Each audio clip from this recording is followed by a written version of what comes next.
capítulo llamado Genoma Humano, vamos a ver como 2.1 la condensación del ADN en células eucariotas.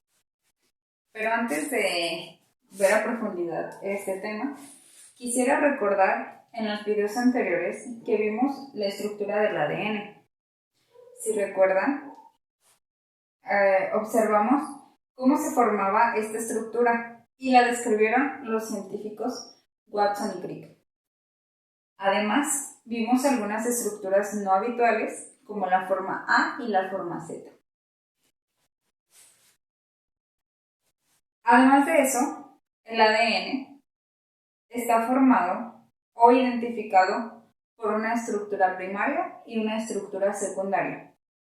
La estructura primaria corresponde a la secuencia de nucleótidos que ya habíamos mencionado, donde la información genética está contenida en el orden exacto de cada una de las bases nitrogenadas. Y estas bases nitrogenadas componen a estos nucleótidos que después se replican, se transcriben y se traducen a proteínas. Entonces, si el orden de estos nucleótidos cambia, pues va a alterar nuestra información genética. Esto se lee por tripletes y cada triplete codifica para ese aminoácidos que forman nuestra cadena de proteínas.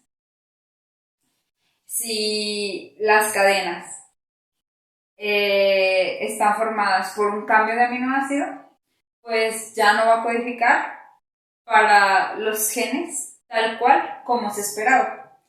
Y bueno, este cambio también se le puede llamar mutaciones o polimorfismos que veremos en temas posteriores. La estructura secundaria del ADN es cuando ya podemos observar la doble hélice como si fuera una estructura tridimensional. Ojo, la estructura primaria es el acomodo de cada nucleótido que está uno tras otro, como si lo viéramos en el plano. Y la estructura secundaria es la que ya está en forma tridimensional, donde vemos la doble cadena, los enlaces como el fosfodiéster, los puentes de hidrógeno, y esta está alrededor de un eje, formando la estructura helicoidal.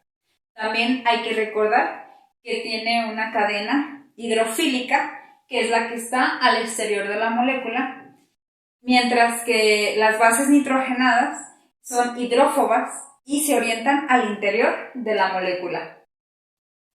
El ADN tiene tres características principales.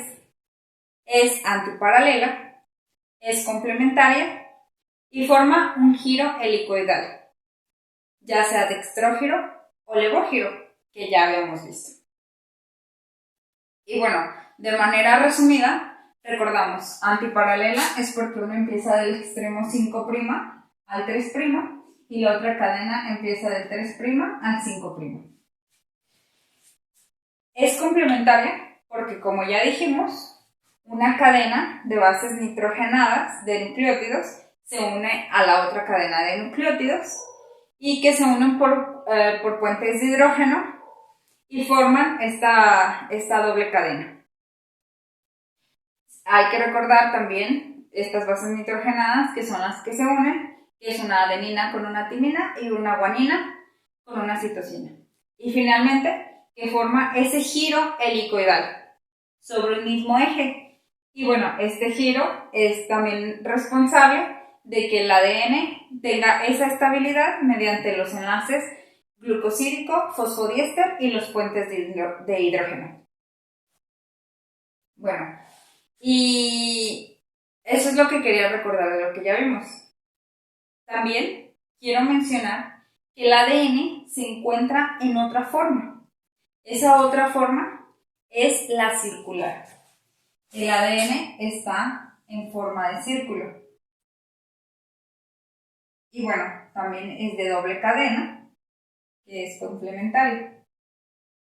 El ADN de esta forma lo podemos encontrar en las procariotas y en las células eucariotas la podemos encontrar dentro de la mitocondria y dentro del cloroplasto. Esta pues no tiene los extremos fosfodiéster ya que está unida. Y esta molécula circular también puede tener otra conformación, ya que esta se puede como plegar, tensar y se puede hacer como girar. Este giro hace como si tuviera una doble cadena de ADNs, y otra que está todavía como más comprimida es cuando se forman como si fueran unos bucles, formando como una flor. Y esta flor pues está más tensa y evita que se dé la transcripción. Mencionar este tipo de ADN también es importante porque, como mencioné, se encuentra en la mitocondria. Y este ADN, en conjunto con el ADN nuclear, también codifica para ciertos genes que forman nuestro genoma humano. Y después de todo esto, ahora sí, continuaremos con la condensación del ADN en células eucariotas.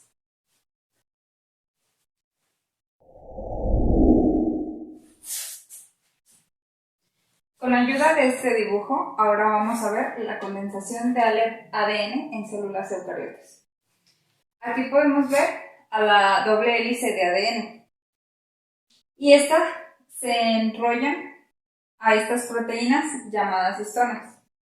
Estas tienen un alto contenido de arginina y lisina, lo que la hace positiva. Esas propiedades le permiten asociarse a la molécula de ADN de carga negativa. Existen 5 tipos de histonas: la H1, la H2A, la H2B, la H3 y la H4. 2 moléculas de cada histona, la H2A, H2B, H3 y H4, se encuentran unidas dentro de giros de ADN. Estas asociadas se les conoce como octámero porque tiene 8 de estas histonas. Estos 2 juegos de cada histona están uno encima de otro, formando este octámero. Y al octámero, ya con las vueltas de ADN, se le conoce como nucleosoma. El ADN en el nucleosoma da 1.6 vueltas a este octámero. Y al final de este octámero podemos observar la otra histona, que se le llama H1. Esta histona, posteriormente, vamos a ver su función en otra parte del empaquetamiento del ADN. Después de esto, vemos que hay un enlace de ADN y podemos observar más nucleosomas unidos por el ADN. Cada nucleosoma, como ya mencioné, tiene 1.6 vueltas de la hebra de ADN. Y esta forma una hebra de 10 nanómetros. Por su forma, a esta hebra se le conoce como collar de perlas o cuentas de rosario, porque los nucleosomas, con este espacio llamado linker, forman una estructura similar a la de un collar. Después de ello, viene un conjunto de histonas. Se juntan 6 histonas formando esta fibra de selenoide, que es de 30 nanómetros. Si recuerdan, les dije que la histona H1, que está al finalizar cada nucleosoma, tenía otra función importante, pues su función es la de unir a cada nucleosoma en este solenoide en esta parte, para formar este tipo de florecita. Después de esto, el ADN o este solenoide se va juntando para hacerse más compacto. Y al compactarse cada vez más, forma las asas cromáticas, que son estos que se ven como bucles. También se les conoce así. Estos bucles son de un tamaño de 300 nanómetros. Posteriormente, estos bucles se van a conformar como si fuera una flor, que es el cromosoma condensado y es de 70 nanómetros. A esta estructura coloquialmente se le conoce como roseta. Y después de la formación en roseta, el ADN se sigue compactando hasta formar el cromosoma como lo conocemos en la metafase del ciclo celular. Y podemos observar ya aquí sus cromátidas hermanas que están unidas por un centrómero y nuestro ADN de estar en doble hélice se compactó en un cromosoma. Y bueno, ¿de qué sirve esta conformación? Pues esto nos ayuda a que el ADN se compacte, ya que en los seres humanos se conoce que el ADN desenrollado alcanza una dimensión de 2 metros de largo. Entonces, es por ello que este se debe compactar para poder tener un espacio dentro del núcleo de la célula. Y de esta manera es como podemos observar la condensación o empaquetamiento del ADN dentro del núcleo de la célula.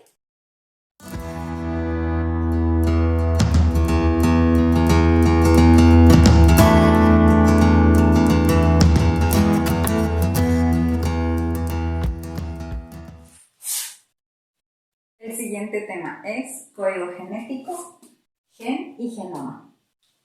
Y vamos a comenzar de lo particular a lo general. Por eso vamos a hablar primero del gen. Un gen es la unidad mínima de la herencia biológica, o sea, es la unidad más pequeña que nos pasa información desde progenitores hacia descendientes. O sea, no es otra cosa más que un fragmento de ADN, como se puede observar en la imagen. Vemos el cromosoma, que es la fase final del empaquetamiento del ADN que vimos anteriormente, y este pedacito es un gen. El ADN lo podemos encontrar distendido, como si estuviera revuelto, o condensado, o sea, en forma de este cromosoma. Este gen, a grandes rasgos, es este pedacito del ADN. Y este nos va a dar una característica concreta. Este pedacito que ocupa el gen en todo el cromosoma se le conoce como locus. Un gen, si lo traducimos al código que ya hemos visto, por ejemplo, los aminoácidos se representan por su inicial como timina, adenina, citosina y guanina, y se leen en tripletes, pues estas bases las podemos identificar en un gen de esta forma. O sea, este gen traducido vendría siendo esta imagen. O sea, este pequeño fragmento de ADN de doble cadena desde su extremo 5' al 3' y su secuencia antiparalela. Este gen tiene una secuencia de inicio, que es esta, y una secuencia de fin, que es esta. Pero lo más importante es esta secuencia intermedia.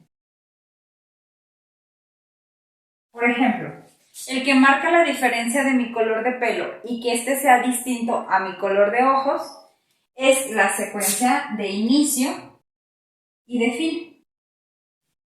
Pero la que va a determinar si mis ojos son azules, cafés o negros, o sea, el color ya específico, va a ser esta secuencia intermedia.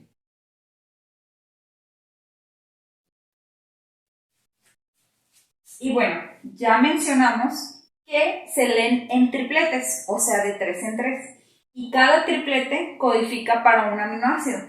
Por ejemplo, aquí ya les tengo que estos 3, este codifica para alanina, este para arginina y este para asparagina. ¿Y qué significa esto? Pues esta lectura es el código genético. Pues las bases se leen en tripletes y codones y cada uno codifica para un aminoácido. Como tenemos 4 letras, que es timina, adenina, guanina y citosina, y estas forman tripletes, pues nosotros tendremos 64 combinaciones posibles para formar nuestros tripletes. Aquí les puse algunos ejemplos, 5 codones y cada uno codifica para un aminoácido. También es importante mencionar que nosotros aquí vemos la U porque anteriormente explicamos que el ARN cambia las timinas por uracilos.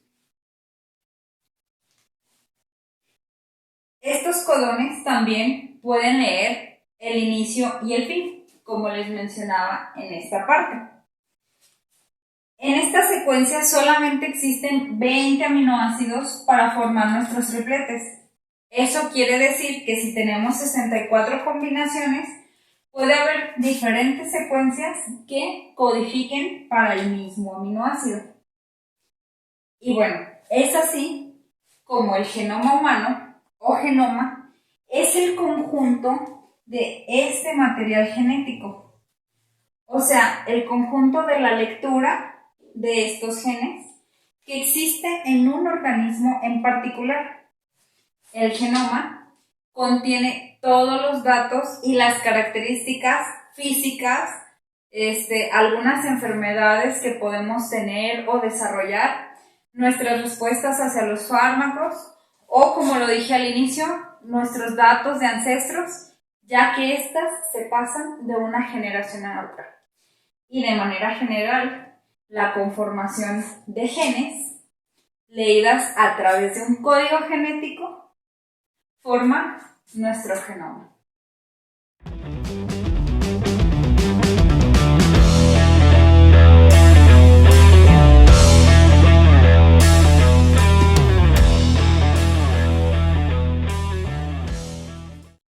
El siguiente tema es dogma central de la biología molecular. Este dogma, a grandes rasgos, nos explica cómo la información genética se transforma en algo observable. O sea, como les comentaba en el video anterior, cómo lo que está dentro de nuestros genes o en nuestros genes va a producir un efecto que puede ser visible. Ya les ponía el ejemplo de los ojos, del color de los ojos, del color del cabello. Entonces, a partir de esto, el dogma nos dice que comenzaremos con una cadena de ADN. Y esta cadena de ADN se puede replicar a sí misma en un proceso que se llama replicación. O se puede ir al proceso llamado transcripción, donde el ADN se convierte en ARN. Esto sucede porque el ADN no puede hacer proteínas o aminoácidos por sí mismo. Necesita de un intermediario, que en este caso es el ARN. Posteriormente, el ARN, por un proceso llamado traducción, se convierte en un aminoácido. Y pues como ya lo hemos explicado en videos anteriores, los aminoácidos codifican para proteínas.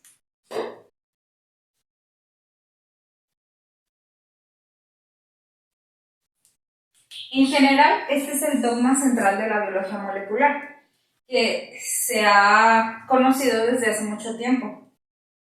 Sin embargo, con el paso del tiempo y la experimentación, se han dado cuenta los investigadores que no tiene una sola dirección, no es unidireccional. Un ejemplo de esto son los virus. Los virus tienen ARN y para poderse copiar se insertan en el ADN de las células, dando un proceso llamado replicación inversa. Otro de las excepciones son los ribosimas.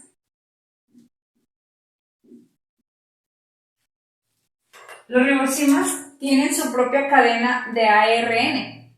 Son enzimas de un fragmento de ARN, entonces no necesitan de otra enzima para poder replicarse. Solos se pueden replicar.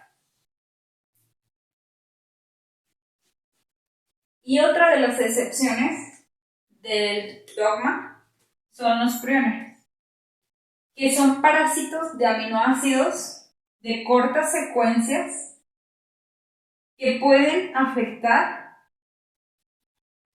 a los codones de aminoácidos que ya teníamos. Entonces, si estos se insertan en los correctos, lo modifican y nuestra proteína ya no va a hacer su función normal. Entonces, de manera general, el dogma nos dice que el ADN se replica, se transcribe a ARN y se traduce en aminoácidos que codifican para proteínas. Pero no olvidemos que este dogma ahora ya se ha descubierto que tiene algunas excepciones. Y bueno, esto nos va a ayudar para poder entender de manera más profunda cómo es la replicación del ADN, la transcripción a ARN y su traducción a proteínas.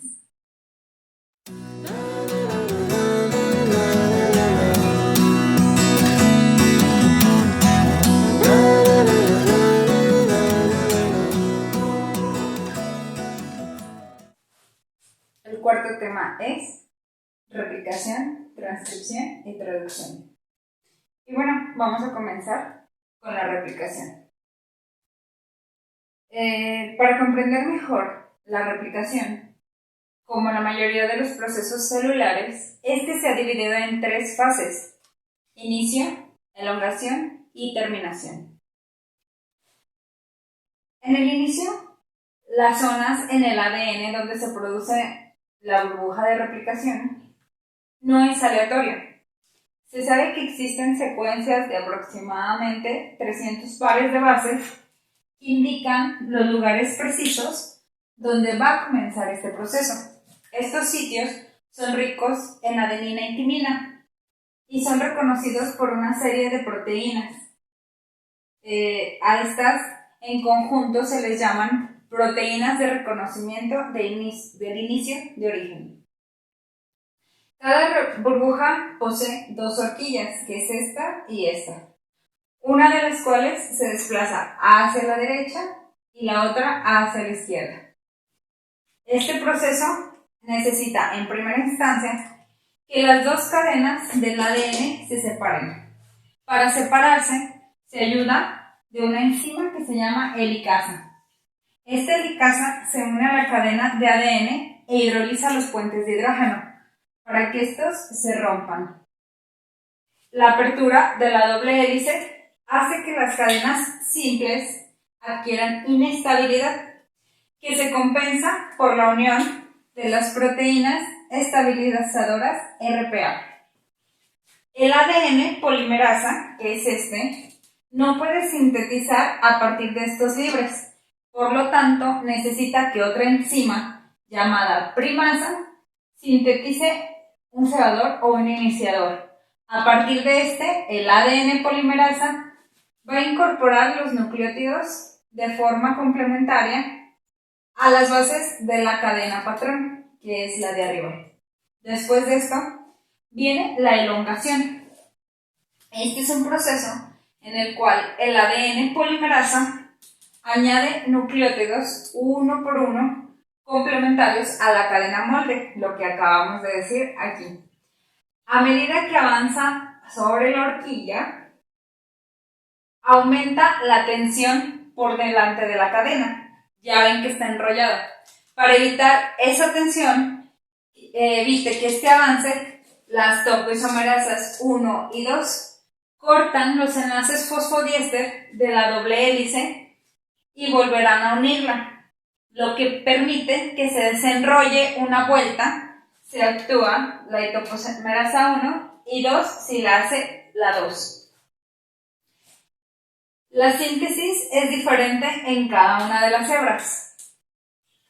En la cadena líder, que es la primera, la síntesis se realiza de manera continua.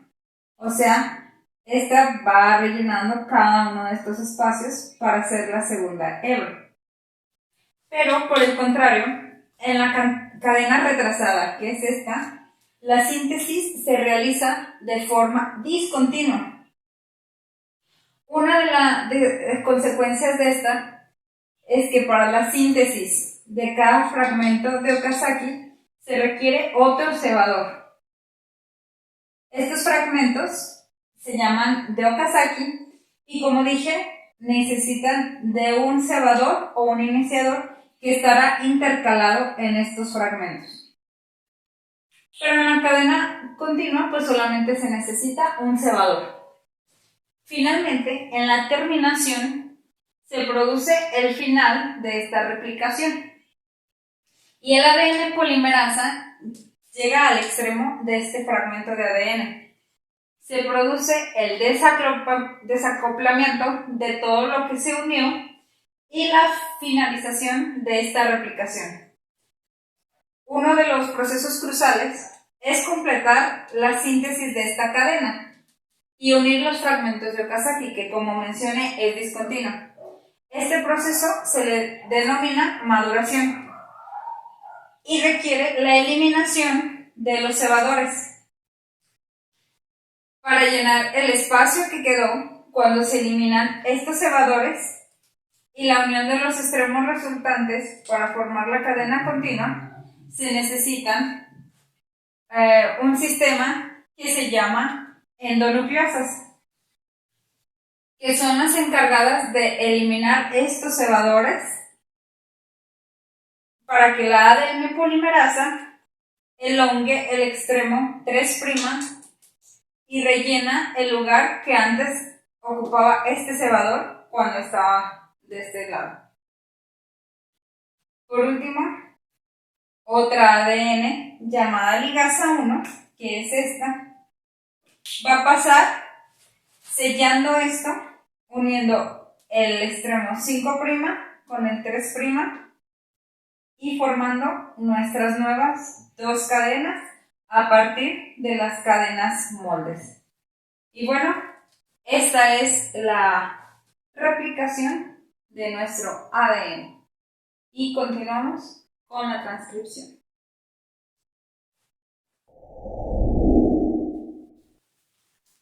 Continuamos con la transcripción. La transcripción tiene lugar en el núcleo. En el sitio de inicio de transcripción, la molécula de ADN se separa de forma transitoria en dos cadenas sencillas y una se utiliza como cadena molde para la síntesis de ARN, formando una burbuja, como lo vimos en la replicación. Conforme la ARN polimerasa avanza y copia el ADN, este ya copiado se vuelve a unir a la cadena complementaria y forma nuevamente la doble hélice, liberando así el ARN como una cadena sencilla de nucleótidos. La reacción de transcripción se divide también en tres etapas: iniciación, elongación y terminación, al igual que la replicación. Antes de continuar explicando estos pasos a fondo, me gustaría mencionarles estas proteínas que son importantes durante este proceso. Para comenzar, el conocimiento del promotor basal de la transcripción inicia con la unión de la primera proteína, que es esta. Esta se une a la caja TATA. Es conocida como la proteína de unión específica a TATA.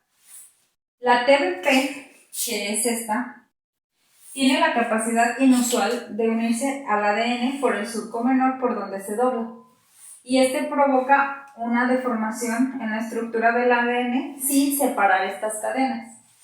Es el componente clave en el posicionamiento del ARN polimerasa 2 y delimita la distancia desde el punto de inicio hasta la caja TATA. Los promotores que carecen de la caja TATA, la TBP, se puede incorporar por asociación de otras proteínas. Los TAP, que son otras proteínas, son unidades diferentes que pueden reconocer una variedad de promotores como este. También la TF2A controla la capacidad de unión de la TBP al ADN y permite al F2D reconocer la región que se extiende hasta el extremo 5'. Y hay otro que es TF2B, que es otro factor que se une a TBP, específicamente en la secuencia del promotor basal, y proporciona mayor reconocimiento para la ADN polimerasa. El TF2F es el medio de unión de esta al complejo de transcripción.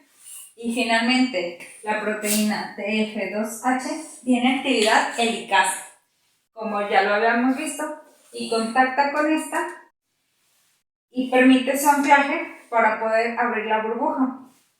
Esta se origina mediante un desenrollamiento que se inicia en el sitio de unión de esta ARN polimerasa, como lo vemos aquí, esta y luego esto. Ahora, el inicio se refiere a la síntesis de los primeros enlaces nucleotídicos del ARN polimerasa. Esta permanece en el promotor, que es la caja TATA, mientras sintetiza los primeros enlaces. El inicio termina cuando la enzima comienza a alargar esta cadena y abandona este promotor con el complejo de iniciación. El segundo paso, que es la elongación, es cuando se requiere de las proteínas TF2H y TF2E que se unen corriente arriba de la ADN polimerasa y se requieren para que el ADN polimerasa se pueda mover a lo largo y pueda abandonar este promotor. En la elongación, la polimerasa se mueve a lo largo de la ADN y sintetiza la cadena naciente del ARN. A medida que esta enzima avanza, el ADN se desenrolla para poder exponer esta sencilla que funge como hebra molde. Los nucleótidos se unen de manera covalente al extremo 3' y se forma un híbrido ADN-RN mientras este se va produciendo. Y finalmente, el final de la transcripción reconoce un ciclo de terminación que es rico en citosinas y guaninas, que se conoce como terminador. Cuando se añade el último nucleótido a esta burbuja, esta se colapsa y desaparece este híbrido de ADN y ARN y se libera la ARN polimerasa y se va de este sitio. Es importante mencionar que existe una superposición de eventos, o sea que estos pueden ser simultáneos, así que mientras se está transcribiendo puede ya haber un ARN maduro que está listo para enviarse al citoplasma. Después de esto, ya tenemos nuestro ARN, pero este necesita un procesamiento porque sale inmaduro.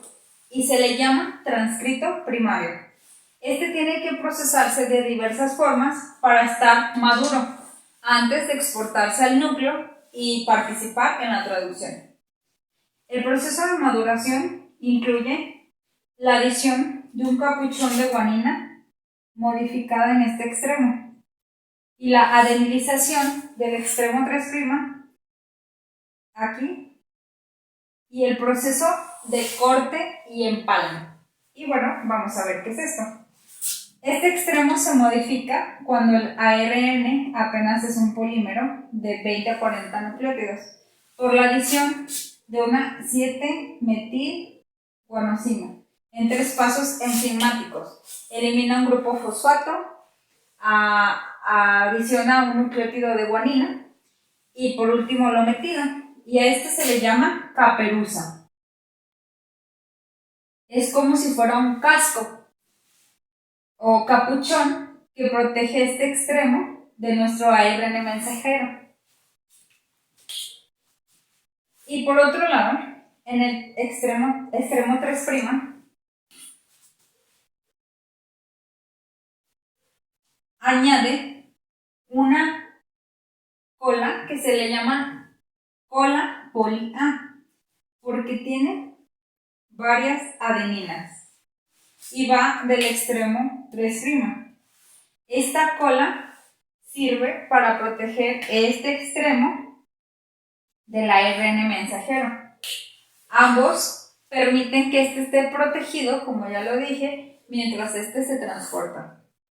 Pero para completar la maduración de este ARN, también existe otro proceso que se llama corte y empalme o splicing. Este proceso consiste en la remoción de los intrones, que son las secuencias intragénicas que no codifican a regiones codificadoras, y el empalme de los exones, cuando se juntan las secuencias que sí codifican para una proteína. Entonces, como podemos ver en la imagen, este es nuestro transcrito primario con la caperuza, la cola poli A, y falta la remoción de los intrones y el empalme de los exones. Entonces, estos se remueven y así obtenemos un ARN mensajero maduro y listo para transportarse al citoplasma y poderse traducir en la proteína que necesita nuestro organismo.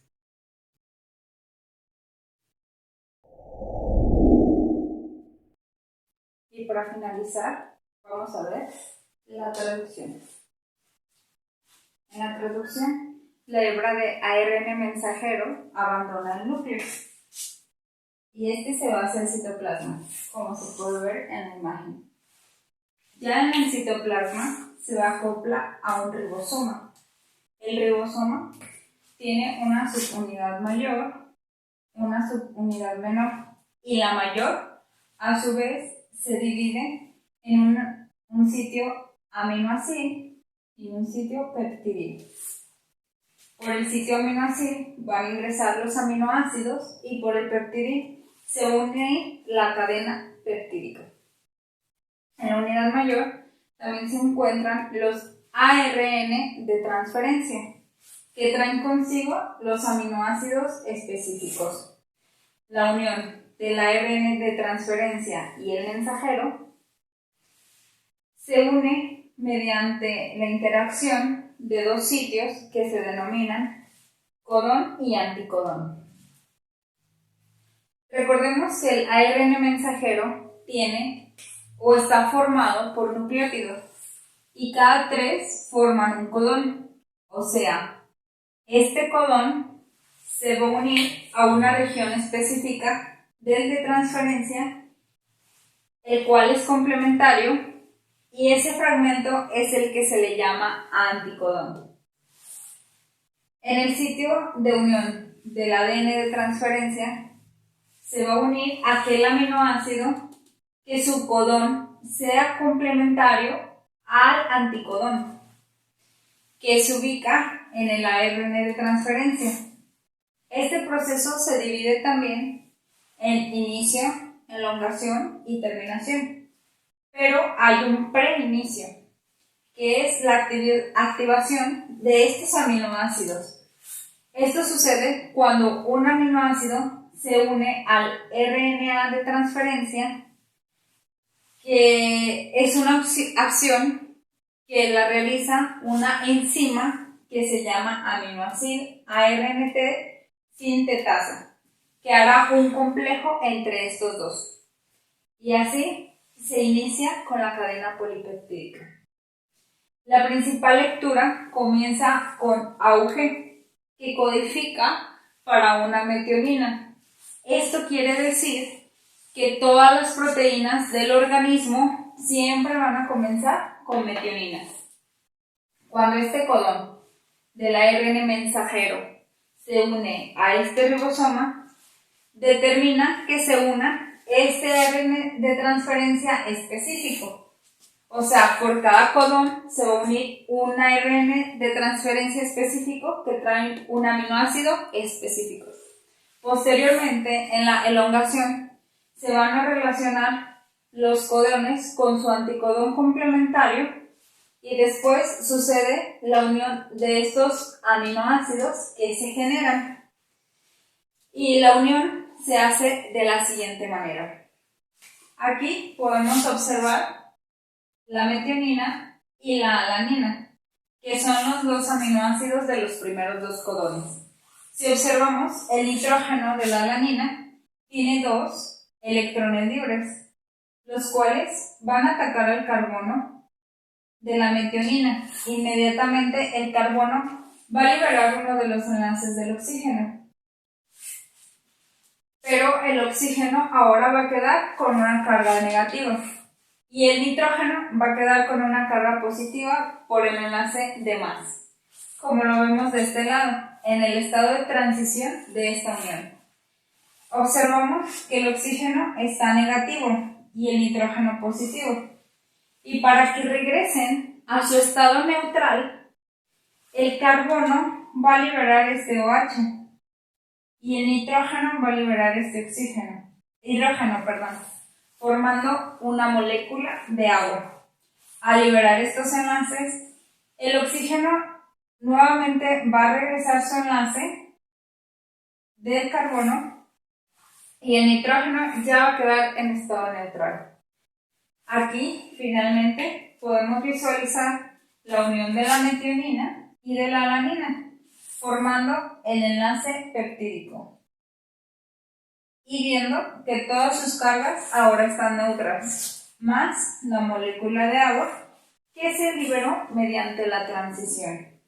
De esta manera se leerán todos los codones y se irán añadiendo todos los aminoácidos, formando esa cadena polipeptídica.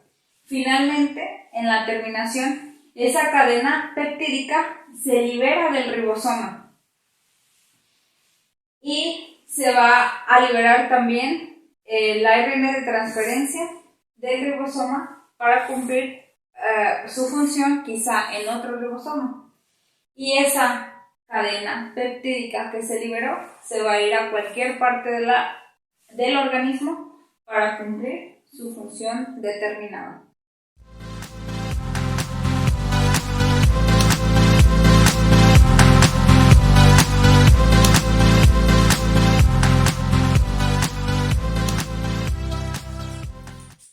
Continuamos con el tema 5, que es mutaciones.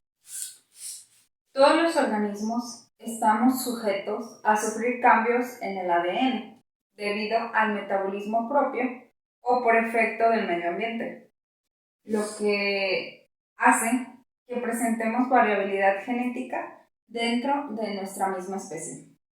Aun cuando los procesos de replicación del material genético son muy precisos, no son perfectos, por lo que pueden producirse algunos errores que generen cambios importantes. Una mutación es una variación espontánea inducida del genoma, un cambio permanente o heredable en la secuencia de ADN. En nucleótidos o también en la disposición del ADN que está dentro de nuestro genoma. Estos cambios se deben a alteraciones de información genética y las consecuencias dependen del nivel de afectación que se da en el genoma. Las mutaciones ocurren con mucha frecuencia, constituyen la base de muchas enfermedades genéticas y hereditarias, incluso del cáncer, o de lo que se conoce como variación normal. Las mutaciones tienen diversas clasificaciones y dentro de las clasificaciones hay subclasificaciones. Vamos a comenzar con la mutación germinal. Esta es la que ocurre en la línea germinal, o sea, en las células sexuales, dentro del óvulo o del espermatozoide. Este tipo de mutación se transmite a la siguiente generación. Si una célula mutada participa en la fecundación, se va a traspasar esta mutación. El individuo quizá no la presenta, pero al ser heredada se puede desarrollar la enfermedad. Por otro lado, la somática es la que sucede en cualquier célula del cuerpo, excepto las germinales, por lo que no se transmiten a la descendencia, solo a las células que se originan a partir de esta, y desaparece al morir el individuo. Si la mutación se produce en un tejido de células en división, existe la posibilidad de que exista un clon mutante y que se descontrole totalmente la célula. En cambio, si ocurre en una célula que no va a volver a dividirse, entonces su efecto va a ser mínimo o en la mejor de los casos va a ser nulo. También están las mutaciones puntuales o génicas. Estas ocurren en un par de bases o en un número reducido de nucleótidos y puede deberse a modificaciones químicas del ADN que cambien una base nitrogenada por otra diferente. De acuerdo con las bases sustituidas, las mutaciones puntuales pueden clasificarse en dos grupos. En transición, que es el cambio de un nucleótido por otro de la misma clase, o la transversión, que es el cambio de un nucleótido de una clase por otra clase diferente. Las mutaciones puntuales o génicas se pueden dividir en las siguientes. Comenzamos por la sustitución de bases. Esta se produce cuando una secuencia de ADN cambia un nucleótido por otro. Por ejemplo, aquí podemos observar nuestra secuencia base y vemos que hay un cambio de esta citosina por esta timina. En esta clasificación se incluyen las transversiones y las transiciones mencionadas. Otra es la pérdida o la deleción. Se produce cuando en una secuencia de ADN, como la que tenemos aquí, se va a perder un nucleótido y no se va a sustituir por ningún otro, por lo que se modifica el marco de lectura a partir de la mutación. Si nosotros lo perdemos, la lectura va en tripletes. Entonces la lectura aquí se va a recorrer. En vez de leer el que se eliminó, se va a leer este. Otra es la mutación por inserción de nucleótidos. A lo contrario de la anterior, se produce cuando en la secuencia original se introducen uno o más nucleótidos que no pertenecen aquí. Y también en la lectura se va a leer por tripletes y va a cambiar nuestra lectura y va a codificar para aminoácidos diferentes. También están las mutaciones por translocación de pares o nucleótidos complementarios.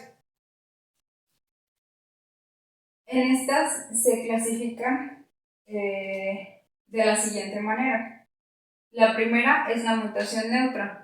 Es la que no tiene un efecto sobre el genotipo, debido a que el cambio de la secuencia de nucleótidos genera tripletes que codifican para aminoácidos equivalentes, como por ejemplo aquí, este triplete codifica para lisina y este otro para arginina. Aquí hay un pequeño cambio, pero ambos son aminoácidos básicos y a pesar de que esta variación es ligera en su estructura, la conformación final de la proteína y su función pueden conservarse, ya que estos tienen actividades o tareas similares. Entonces la función de la proteína no va a cambiar. Otra de las mutaciones es la mutación silenciosa, que es aquella en la que, a pesar de que existe una alteración en la secuencia de nucleótidos, no provoca cambios en el aminoácido que codifica. ¿Por qué? Por ejemplo, tenemos con 3 citosinas y si lo cambiamos este codón por uno que tenga citosina, citosina, timina, ambos van a codificar para la prolina. Entonces, aunque haya esta variación de esta citosina por timina, al final la proteína va a tener la misma prolina que necesitaba para su función adecuada. Entonces, por eso se le llama silenciosa, porque no se expresa.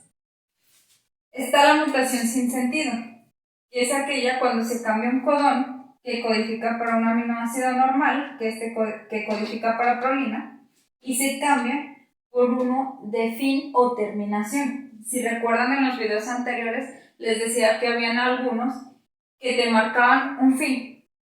Entonces, si se cambia por uno de esos, ahí va a haber una terminación prematura en la proteína y tendremos como resultado un polipéptido truncado. También están las mutaciones por desplazamiento de marco de lectura. Esto quiere decir que es en aquella que se añaden o se eliminan nucleótidos. Y la lectura pues va a ser diferente, como las que ya le había mencionado anteriormente. Tenemos nuestro original, si le quitamos aquí va a ser diferente y si se le añade tampoco va a ser igual. Va a codificar para distintos aminoácidos porque pues se va a leer en estos tripletes. Y finalmente, la mutación de sentido equivocado es la que codifica para un aminoácido diferente al inicial. Es lo contrario de la silenciosa o de la neutra. Si cambia un aminoácido que tiene una función totalmente diferente, que tiene una carga totalmente diferente y la proteína ya no va a tener su función original, lo que va a hacer que la proteína ya no funcione adecuadamente o cambie su función y pues haya cambios en el organismo. Y ahora vamos a ver otro tipo que son las mutaciones cromosómicas.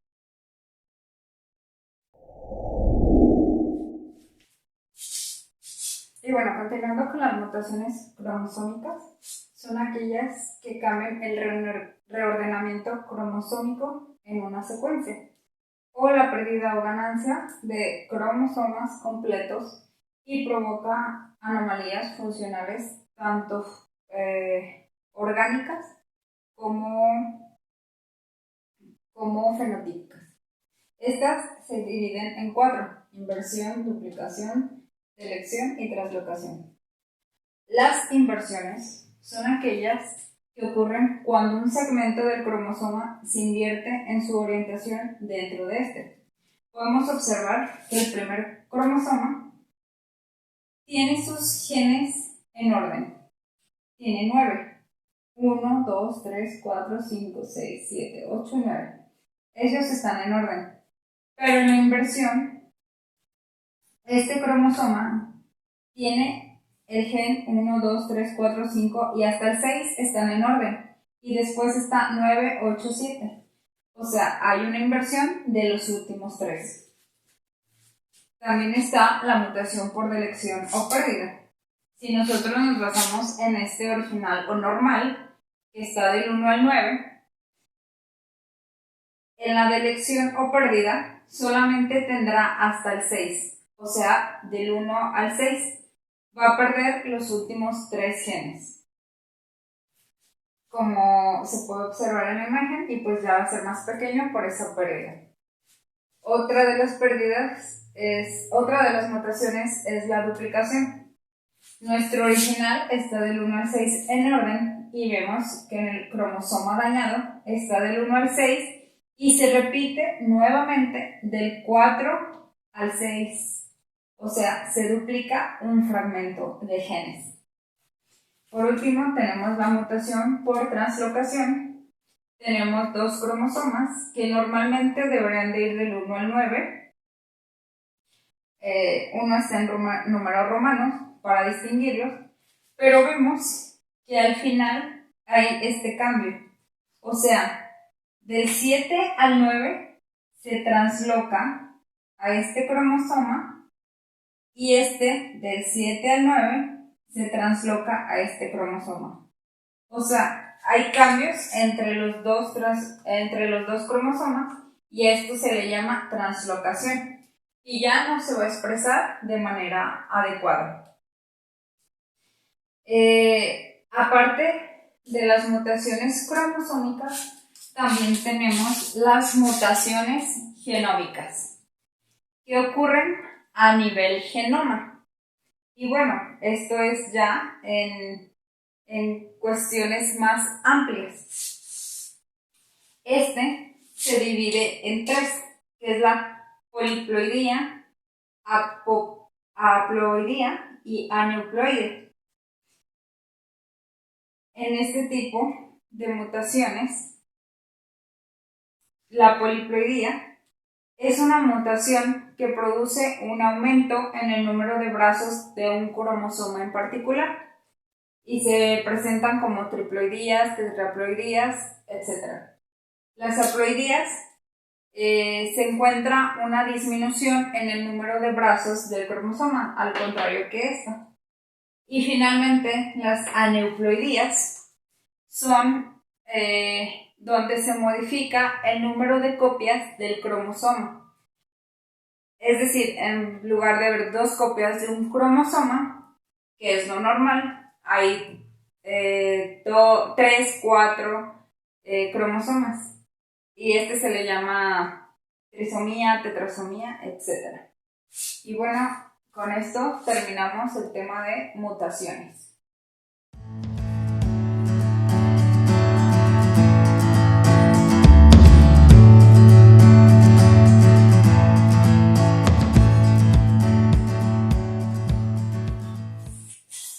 Y el último tema de este capítulo es mecanismos de reparación del ADN. Para minimizar el daño del material genético, el organismo dispone de diversos sistemas de reparación que se activan dependiendo del tipo o daño provocado en el genoma. Estos mecanismos de reparación se pueden clasificar en 4 categorías: reparación directa, reparación por excisión, reparación de los apareamientos erróneos y reparación de rupturas de doble cadena. La reparación directa involucra a sistemas que eliminan directamente el daño del ADN inmediatamente después de que éste se produce. Este tipo de reparación no es muy común, ya que algunos daños que suceden en el ADN son totalmente irreversibles. La fotorreactivación es el mecanismo de organismos procariontes mediante la enzima fotoliasa para reconocer los dímeros de pirimidinas producidos por la luz UV. Estas enzimas se unen al dímero de timina y utilizan la energía de la luz para romper los enlaces covalentes entre las pirimidinas, con lo que logran que vuelvan a formar complementariedad con la cadena antiparalela. La reparación por excisión de bases es el sistema que elimina del genoma las bases dañadas, que se producen por la alquilación, radiación ionizante, oxidación y desaminación. En este sistema intervienen las enzimas denominadas ADN glucosidasas, de las cuales existen por lo menos 8 tipos distintos específicos para cada tipo de lesión. La reparación se realiza hidrolizando el enlace glucosídico entre la base nitrogenada y el azúcar, con lo que se elimina la base dañada. También hay una reparación por excisión de nucleótidos, donde el sistema de reparación por excisión de nucleótidos reconoce cualquier lesión que provoca una distorsión importante en la doble cadena de ADN. Implica, en primer lugar, el reconocimiento del daño en la secuencia de ADN. Posteriormente, una endonucleasa hidroliza los enlaces fosfodiéster de cada lado y varios pares de enlaces que están cerca de esa lesión. Y se elimina el fragmento de ADN que está dañado y que está en una cadena sencilla. Posteriormente, el hueco que se generó por esa ruptura se rellena con la ayuda de la ADN polimerasa 1 y por último, la ligasa sella la cadena que se sintetizó. Posteriormente está la reparación de los apareamientos erróneos y la reparación de los apareamientos o de las bases mal apareadas o la corrección de los bucles que se producen en la cadena de ADN como consecuencia del paso del ADN polimerasa. Se puede dar un ejemplo muy claro de este sistema de reparación y es el que utiliza la enzima Escherichia coli. En él participan 3 proteínas, MUTS, MUT y MUTS. La proteína MUT reconoce las bases mal apareadas y se une a ellas. MUT permite que se forme el complejo de reparación y a su vez activa MUT y además produce la rotura de la cadena donde está mal apareada y tiene la capacidad de discriminar esa cadena que se tiene que reparar por el fenómeno que provoca la metilación. Y bueno, finalmente en la reparación de roturas de doble cadena existe la recombinación homóloga, que es un sistema preciso que actúa sobre la fase S del ciclo celular durante el proceso de replicación. Este sistema se induce por la necesidad de tener una copia de ADN correcta que surge como molde para restaurar la información dañada. En este sistema están involucrados los genes que pertenecen al grupo epistácea de RAD52. Y bueno, dentro de estas también están los estremos no homólogos y este es uno de los sistemas que puede participar cuando se producen roturas de la doble cadena de ADN. El componente principal de este sistema es la proteína sinasa, dependiente de ADN, que consta de 3 subunidades, Ku70, Ku80 y la subunidad catálica PKCS. Estas subunidades reconocen los cortes del ADN y mantienen los extremos para su procesamiento y reúnen para que se lleve a cabo la eliminación de los extremos. Y aquí hay un complejo que se llama Artemis ADN PKCS con la actividad de nucleasa y el complejo ligasa que ayuda a hacer el paso final de esta ligación para que todo quede en orden. Y bueno, este es el último tema y de este capítulo. Espero que todo haya quedado claro y nos vemos en el siguiente capítulo.